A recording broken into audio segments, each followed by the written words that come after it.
ত্রয়োদশ জাতীয় সংসদ নির্বাচনের ভোট গ্রহণ আন্তর্জাতিক গণমাধ্যমের নজরে এসেছে। The Guardian, BBC, Al Jazeera, the Hindu সহ বিশ্ব মিডিয়া ভোটের ঘটনাকে গুরুত্বের সঙ্গে প্রচার করেছে। বিবিসি ভোটকে ২০২৪ সালের ছাত্র নেতৃত্বাধীন অভ্যুত্থানের পর দেশের প্রথম নির্বাচন হিসেবে তুলে ধরেছে। তাদের লাইভ ব্লগে বলা হয়েছে, অভ্যুত্থানের সময় শত শত মানুষ নিহত হয়েছেন, আর এখন জনগণ নিজেদের ভবিষ্যৎ নির্ধারণের অংশ নিচ্ছে।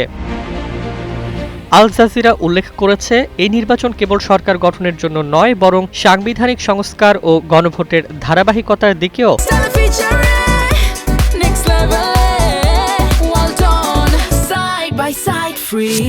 মানুষের সচেতন সিদ্ধান্ত নির্ধারণ করবে। রয়টার্স শিরোনাম দিয়েছে, দীর্ঘ বিরতির পর ভোটারদের দীর্ঘ সারি, যেখানে দেখা যাচ্ছে জনগণ ভোটের মাধ্যমে রাজনৈতিক সংকট থেকে উত্তরণের সুযোগ করছে।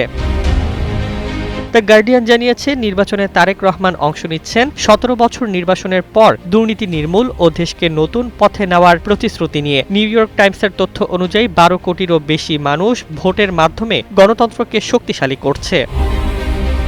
কমনওয়েলথ পর্যবেক্ষকরা প্রবাসী ভোটারদের অন্তর্ভুক্তি ও সাংবিধানিক সংস্কারের মাধ্যমে গণতান্ত্রিক প্রক্রিয়াকে আরও শক্তিশালী বলেও মন্তব্য করেছেন। এই নির্বাচনে তরুণ ভোটাররা দুর্নীতির বিরুদ্ধে শক্তি ও রাজনৈতিক জবাবদিহিতার বার্তা দিয়েছেন।